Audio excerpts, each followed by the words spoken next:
Good morning, everyone. Good morning, ma'am. Mahina. Good morning, everyone. Good morning, ma'am. Ayan, manatili kayo lahat kayo upang daminin natin ang presensya ng ating Panginoon sa pamumuno ni Binibining lang.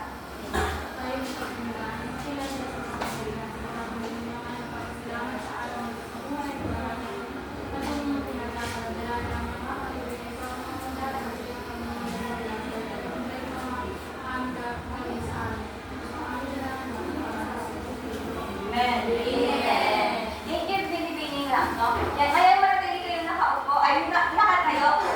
At ngayon, pakipulot ang mga kalat para ng mga kitang kalat, pakipulot. Saka pakialis na rin ang mga upuan.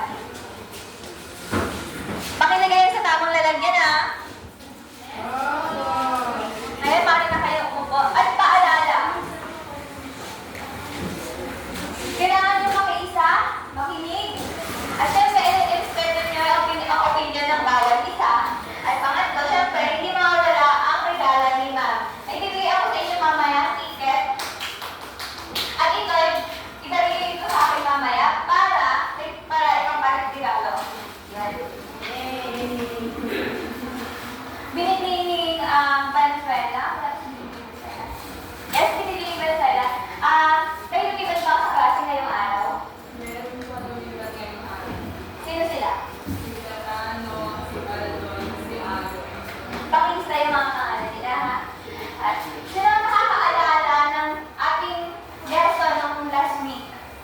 Sino nakakaalala? Andito ba si Binibining natin? Napag-aralan ko natin ng nakaraan. Unahin ang kabiyak na sabihin sila ang kabiyak ng plan natin. Ayan, very good. Naalala niyo bang ako ano yung pinag-aralan natin ng nakaraang araw? Ngayon naman, dadako tayo sa ating bagong talakayan. Pero bago yan, ipapagawa muna ako sa inyong activity. At ito'y tatawagin natin na pakibasa. Building power. Pakibasa ang panuto. Hatiin ang mga mag-aaral sa dalawang grupo. Gamit ang mga straw, ang dalawang grupo ay bumuo o magtatayo ng kanilang imperyo. Kailangan nila ito may sagawa sa loob ng 6 na minuto. Pagkatapos, pipili ang guro kung sino ang may matibay at maayos na kalalabasang itinatayong imperyo at makakatanggap ng ticket para pagpalit regalo. Ayan. So ngayon, gagawa kayo ng imperyo gamit lamang ang straw. Kung ano po yung panalo ninyo, pwede itong gamitin. Kaya, ngayon, ang unang ito ang first group at ito ang second group. Maaari na kayong mag-start. Wait, pala. Bibigay ko nga.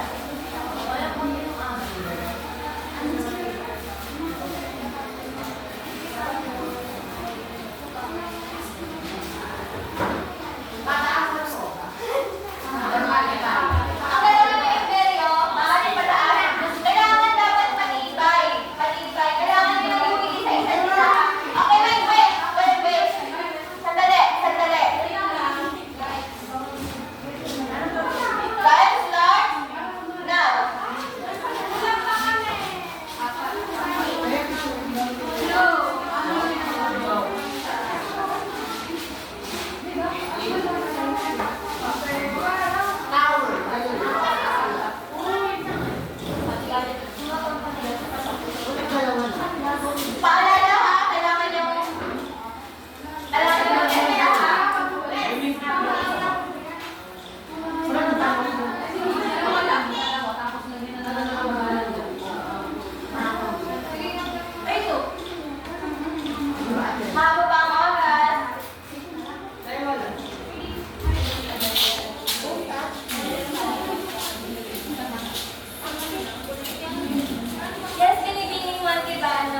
Mr. Almejera.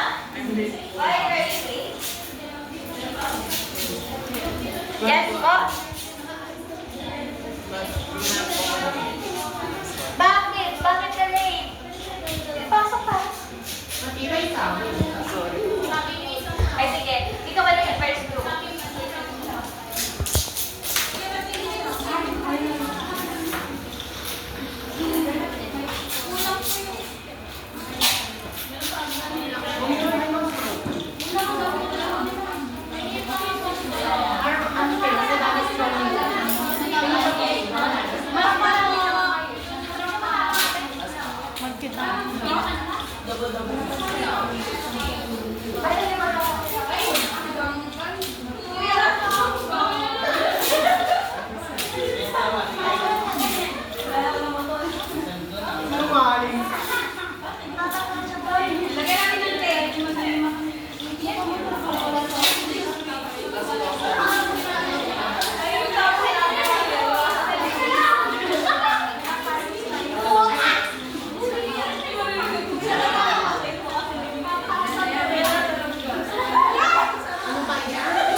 2, 3, 4. 1, 2, 3, 4. 1. Okay. Ang group 1 dito, group 2 dito, group 3 dito, group 4 dito. Lipat tayo sa yan. Tahimik naman ako dito.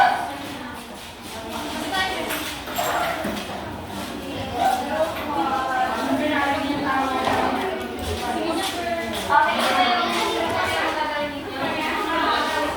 Kailangan ko yung event ko si Marty Perez Pablo. Ano yung start na ba? Group 2.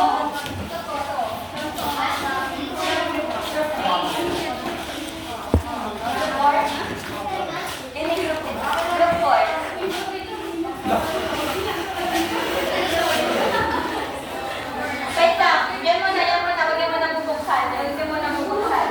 Mag-i-start tayo. Tahimik, guys, tahimik. Tahimik. Okay, mag-i-start tayo.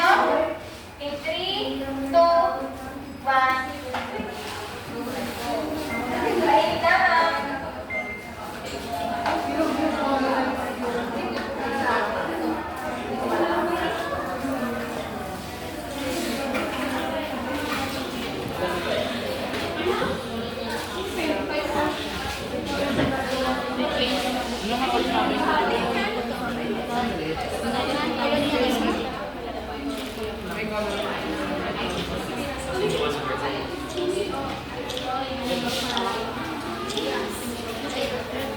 Dapat pero na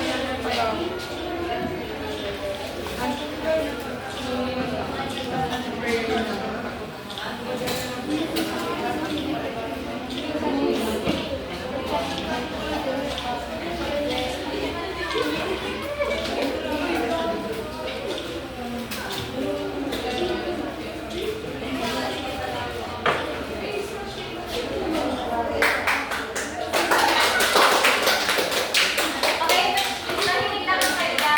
Tahimik lang. I-check natin yung camera.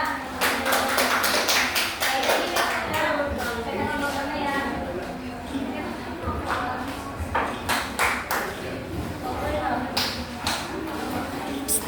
Okay na ba? Okay na ba dito sa dulo? Okay na. Okay, sige.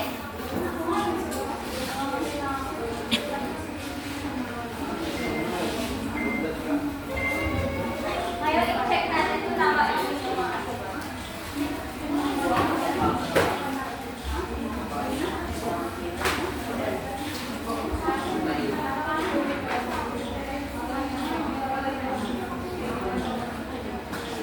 Ayan, check ninyo kung tama yung mga sagot.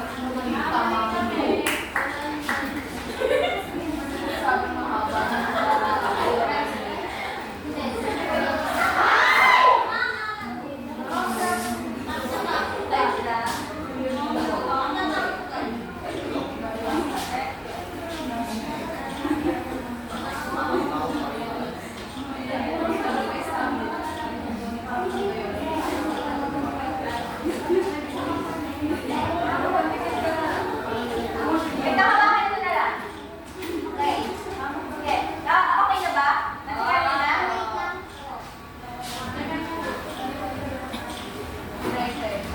Okay na? Wait lang. Perfect.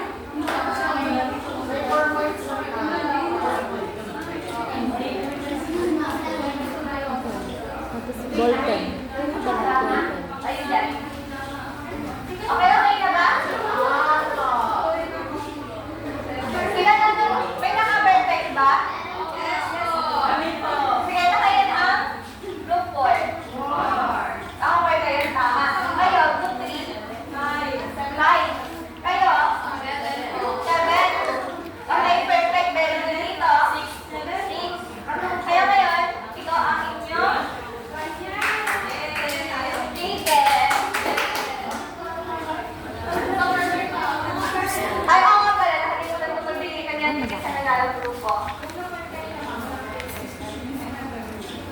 Ayan.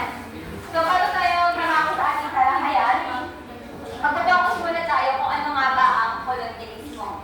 So, dito sa kolonialismo, ang dapat lang natin natandaan direct na pag-control sa isang mahinang bansa. Kinokontrol nila ito dahil sila may mahina, naghihirap. At isa sa mga pamamaraan nila, nagpapadala sila ng mga opisyal. Halimbawa sa Spain, nagpadala sila ng opisyal dito sa Pilipinas. Hindi na sinasabi ng mga kolonyalismo. At dito, unti-unti nilang nadodominahan ang teritoryong iyon. At isa pa, kinokontrol nila ang kanilang mga ligas na yaman, kanilang ekonomiya at politika. At dito sa kolonyalismo, may tinatawag tayong tuwiran at hindi tuwirang kolonyalismo. Itikot nyo na ang tuwiran at hindi tuwirang kolonyalismo. At tuwirang kolonyalismo, kaya nga diba tuwiran, it means direct na kinokontrol. At dito naman sa may, sa hindi tuwirang kolonyalismo, ang sinasabi dito is, mabaligtaran lang, or informal siya ng ito. Kapag halimbawa, influence lang sa isang bansa ang tinutukoy ng sa hindi tuwirang kolonyalismo. At dito sa kolonyalismo, may tinatawag tayo na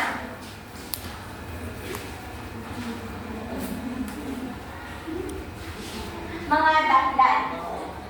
Bakit sa tingin nyo, itong tatlong to ang mga dahilan ng kolonyalismo? Sino ang pwedeng sumagot? Sino may gustong sumagot? Okay, yes, binibining Stephen. So, sa tingin ko po, yan ay mga dahilan ng kolonyalismo dahil sa pampublikal po, syempre, sumasakop pa sila ng bansa para mas lumawak po yung kanilang nasasakupan at mas lumakas po yung kanilang politika. Yes. Sa militar naman po, syempre, pag marami po silang nasasakupan, mas marami silang pwedeng gamitin militar, mas malakas yung kanilang pwersa. Sa pang-ekonomiya naman po, sa resources, marami po silang makukuha ng mga resources. Tumpak, Miss Stephanie. Very palakpakan si Miss Stephanie. Dahil yan ang isa sa mga dahilan ng kolonyalismo kanurahin. At ngayon naman, ano kaya ang epekto nito? Epekto ng kolonyalismo. So ito, paano nga ba nag-epekto yung mga dahilan na yun? Itong pang-politika, ang masasabi ko dito ay itong pamamaraan nila na kinokontrol nila yung politika kaya walang autonomy, walang kita na mamahala yung mga lokal na mga tao, yung mga namamahala. Dito sa may pang-kultural naman, kontrolado nilang ekonomiya, at ito yung mga nagtatrabaho na din, kasi yung mga likas na yaman, kontrolado nila ito, kaya wala silang ang right na para magamit yun. At dito naman sa may panlipunan, nung dumating halimbawa yung mga yung Espanyol dito sa Pilipinas, dito sa panlipunan, halimbawa direct nila na kursahang pinapagtrabaho ang mga tao. At dito rin, may mga kumalat din ng mga sakit nung dumating sila. Maraming namatay, maraming naghihirap dito sa panlipunan.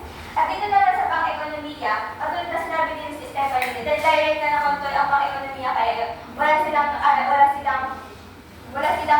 autonomy na magano sa ekonomiya nila. Dito sa pang-kultural, yung mga language nila, ang persahan din nilang pinagamit, pati yung the way of life nila, halimbawa yung sa Spain, pinagamit yan ang mga naging epekto ng kolonyalismo. Naintindihan ba? Opo! Naintindihan ba? Opo! Naintindihan nyo? Yes! Chicken? Nuggets! Okay, very good. Ngayon naman, may susunod kayo na activity na gagawin. At ito'y tatawagin natin na? Di ba kayo ito? Ito ang mga epekto na to, kailangan nyo siyang i-perform. Hindi, ganyan ko, halimbawa, may nakakalala ko ng tablet. Very good. So ngayon, basta pakibasa yung, hindi na pala. Dito sa tablet, i-a-act nila, halimbawa ang nabunod ninyo, halimbawa Christmas. Ngayon, i-a-act nyo siya kung sino yung magiging Santa Claus, kung sino yung magiging Reindeer.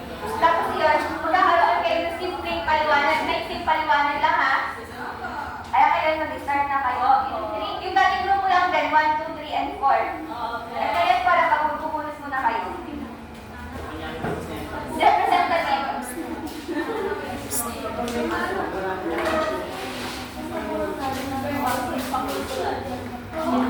Maba pa?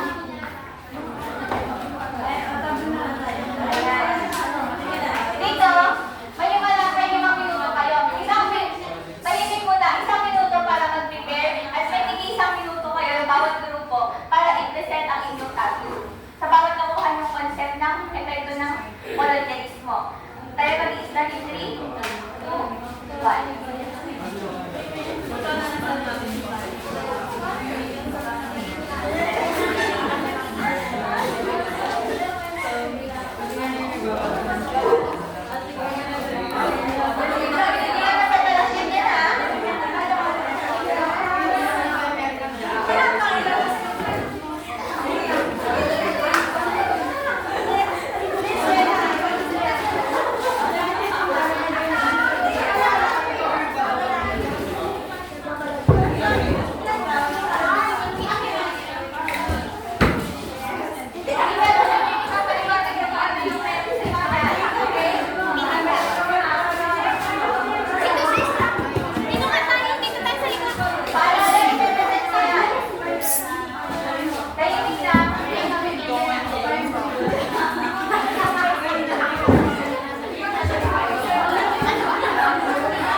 Excuse me.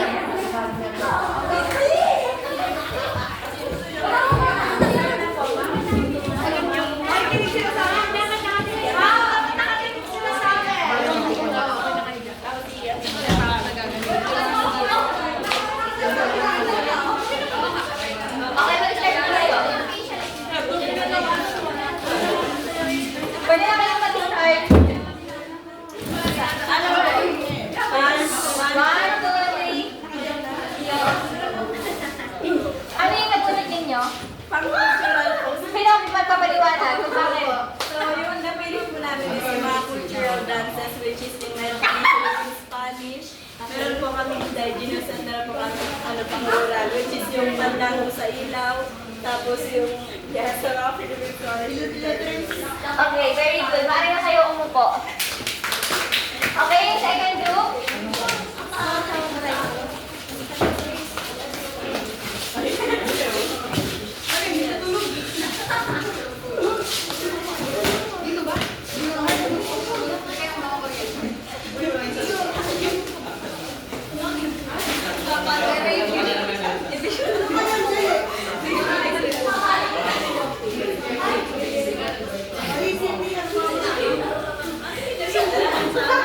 Tahimik. Okay, okay na. Sige na. So, ayan, yung nabunod po namin is pang-ipunan kung saan po sa epekto ng kolonyalismo na kung saan sa hindi po na isa maraming naging epekto na kung saan maraming namatay, maraming mga nagkasakit. Okay, very good. Okay, third group. Sige na, sige.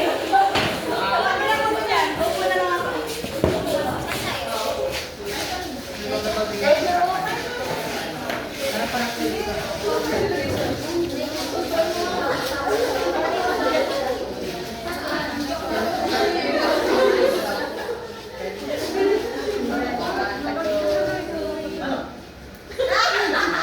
So, ang aming nabunot ay pang-politika na kung saan makikita natin bawat meeting nila, mayroong na-stress yung presiding officer, at bawat naman mga miyembro nito, sila madalas magkaaway-away dahil alam natin ang politika, magulo, para lamang bago sila unawaan or mag-meet yung talagang ending naman ng pag-usapan. Yun po, makita natin. Okay, very good. Walang bakal. Okay, last group.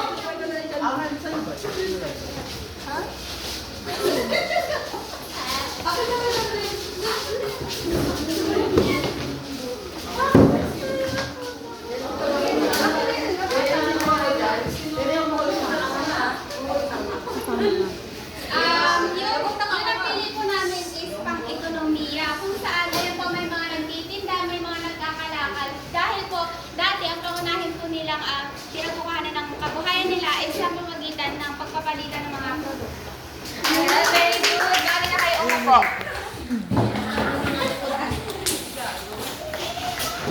Tingin ko naman na inaunawaan na kung ano talaga ang epekto ng kolonyalismo. Ngayon, sa tingin niyo ba, may nakita ba kayong positibong aspeto ng kolonyalismo? Yes, Stephanie. Sa positibo po, siyempre po, sa culture po, nagiging diverse po yung culture sa isang lugar. Kagaya po dito sa Pilipinas, pag hindi po tayo sinakot, hindi po natin makukuha yung ibang culture na binigay sa atin ng mga Espanyol. Kagaya po ng Christianity, mamili lang po. Okay. Very good, Miss Stephanie. Kahit na may mga negative effect tayo na nakikita sa pagkokolonya, may positibong aspekto pa din yan. Kasi, halimbawa, hindi natin makikilala ang religion ng Kristiyano, hindi ko na magkakaroon ng formal education. Ito halimbawa sa aspekto ng kolonyalismo. At ngayon, kakaroon kayo ng ambagan quiz. Dahil ko lang din, maglabas kayo ng maglabas ang patuto. Maglalas ng papel at ballpen. Mayroong 10 segundo upang sagutan ang bawat tanong sa presentasyon. Kailangan na itaas ang papel ang may sagot upang makita kung tama o mali ito. Nais isa ang nakuha ang tamang sagot. May diskusyon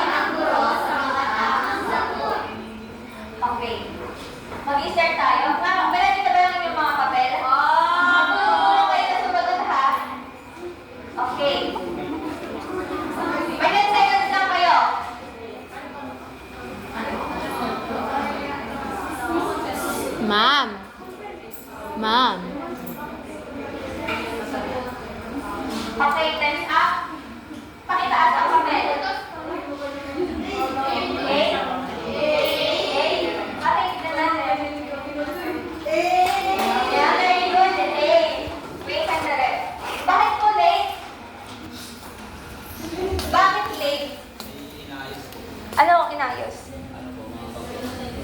Anong papel? Paano papel? So, hindi nga mahalaga ang subject ko. Yung araw. Ay, hindi ko aking mahalaga. Sige, bakit na kayo umupo? Dito sa likod. Wait. Ikaw, sa group 1 ka. Ikaw, Mr. Baldon, sa group 3. At si Mr. Kirby dito sa group 1.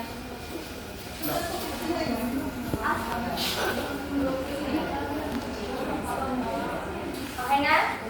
Opo. So, bakit bakit imperialismo isa lang sa letter A? Dahil tulad na sinabi ko kanina, ang imperialismo, isa lang siyang ideolohiya, tapos ay natin. Ang imperialismo ay tumutukoy sa ideolohiya o ideolohiya ng pagpapalawak ng kapangyarihan. So, ang influensya lang niya sa ibang bansa para mamuno. Isa lang siyang malawak sa ideolohiya, gumagamit din ng diplomasya dahil halimbawa nito, nagkakaroon sila ng agreement sa bawat bansang kabilang. At, mas pangatlo, dahil ulit.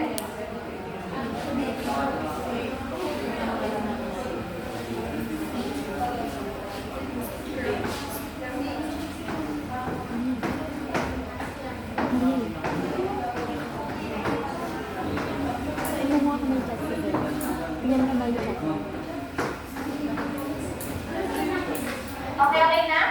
Okay, taas na yung papel. Dito. B. Group, anong group to?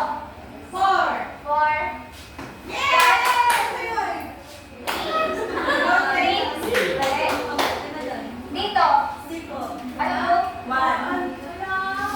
Anong group? 1. Dito. Anong group? Ayan. Okay, pangatlo. Ay, pang-apat. Ay, matapos na rin. Dito pala sa letter C, bakit letter C ang sagot? Bakit kolonya? Ang kolonya, ito yung bansang sinakop. At tawag natin kapag ang kolonyalismo sinakop ang isang bansa, ito ay tinatawag natin ng kolonya. Kinatagandaan ng kolonya, yun yung mismo sinakop sa bansa. Pang-apat.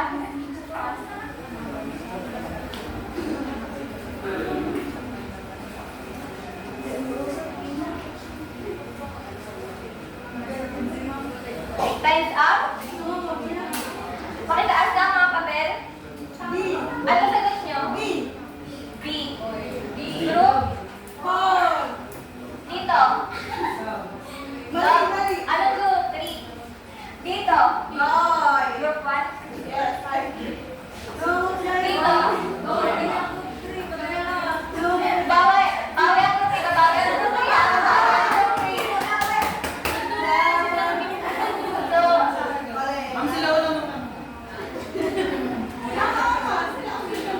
So, dito sa may protectorate, ang letter B is protectorate. Ito yung mga bansang sinako, pero pinoprotektahan pa rin nila yung bansang sinako nila kasi nga malaki yung influence nila doon kasi nga gusto nila pamunuan din sila. Kaya yun, kaya sinabi yung protectorate, pinoprotektahan din kahit nasakot yung bansang yun. Yun ang natanda natin sa protectorate. Ang kolonya protectorate at yung masusunod pa ay mga halimbawa ay mga umulit na pamamaraan ng imperialismo. Okay, next.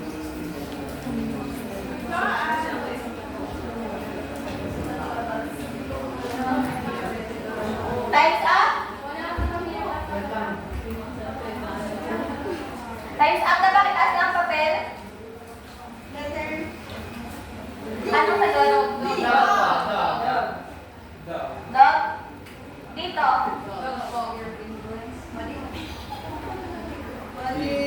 Dog, anong group na? Tama. Dito sa group 3.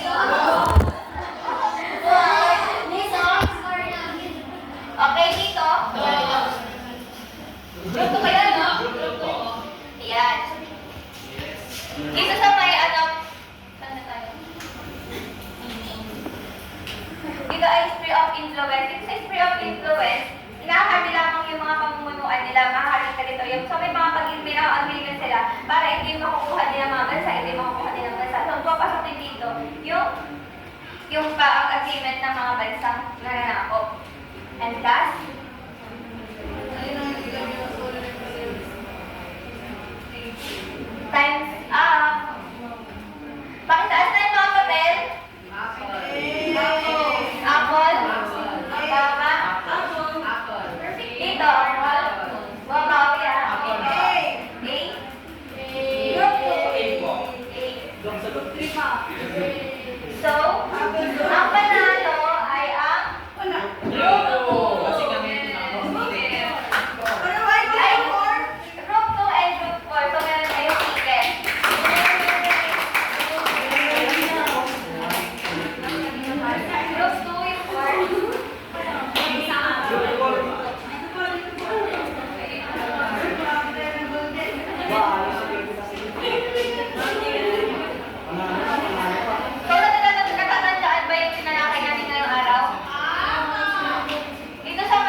Patricio. Neri. Wala pa si Neri yan, no? So, ibahin natin. Si Miss Tigno. Wala si Miss Tigno. Ano tala? Si Miss Jalea. Okay. Pumunta na dito si Miss Tawana.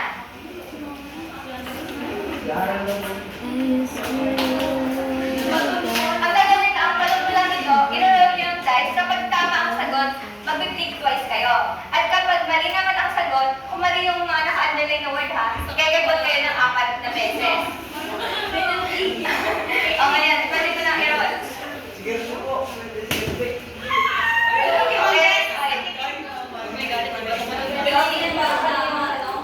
Ay, yung naka-click dyan kung tama ba o mali.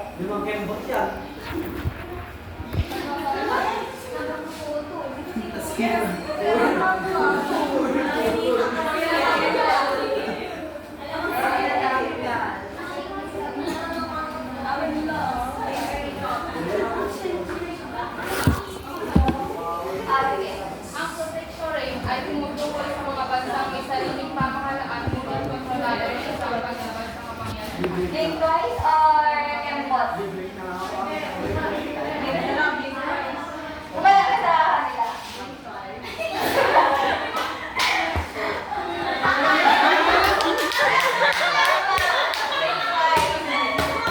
Okay, sige. Okay, sa tingin ko naman, kaya nga kayo umubo. Na naiintindihan nyo nga kung ano yung pinag-aaralan natin ngayong araw. Kaya ngayon naman, natako naman tayo sa gawain reflection. So, ano yung mga natutunan nyo ngayong araw? Kumuha kayo ng papel. Kayo dun kayo magsusulat. Okay, na. Mag-start tayo ng inuman.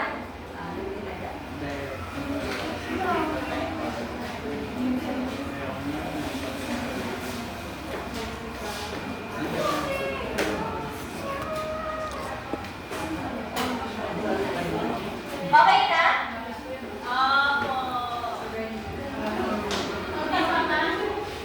Okay, okay na? Okay, gusto ko na magbahagi si Binibining Montibaano sa kanyang reflection.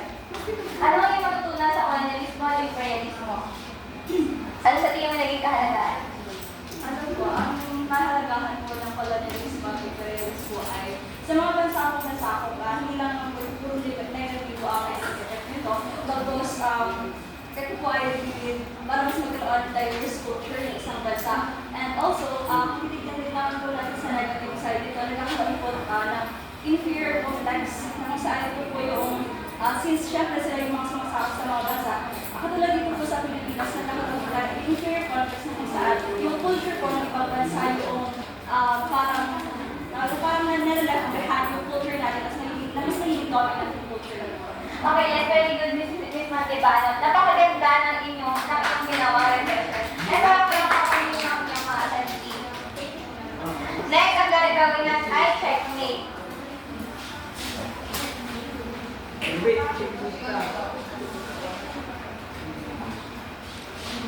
Ibabasa niyo dito kung ano yung tamang sagot.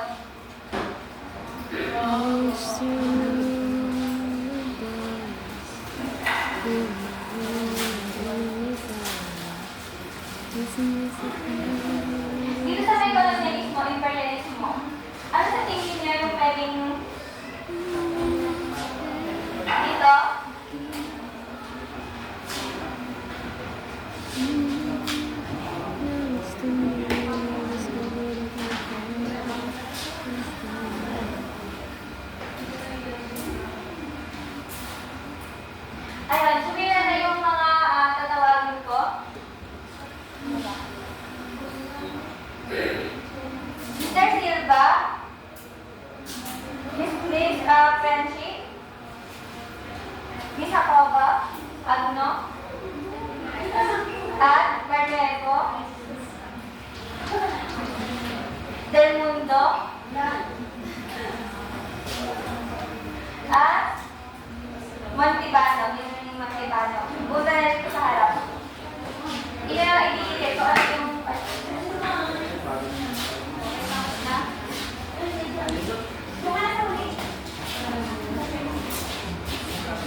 mukha ko.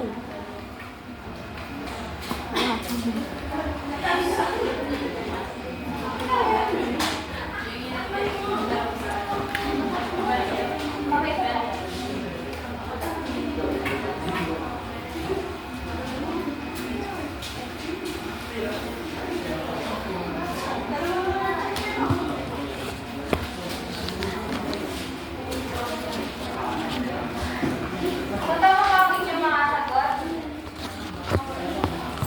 dito sa una, nagtutuloy-tuloy ang nananakop, ang tama ay kolonyalismo. United Kingdom, Spain at Portugal, tama sa imperialismo. Pang-ekonomiya at pang-politikal, magkamit kolonyalismo. Bologna, sphere of influence, protectorate, tama, imperialismo. Ito'y tumutugon sa tuntunin o ideolohiya, tama, imperialismo.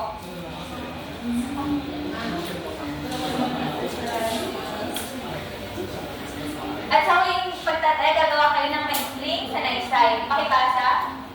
Ang bansang Pilipinas ay isa sa mga kilalang bansa na nakaranas ng pananakop o ng kolonisasyon. Suriin ang mga positibong aspekto ng kolonyalismo sa bansang Pilipinas noong panahon ng pananakop. Okay, then maglabas na kayo ng inyong papel sa sagutan na ang inyong sanaysay. Okay, tapos na? Okay, very good. Pakipasa na ito yung sinagot na sanaysay.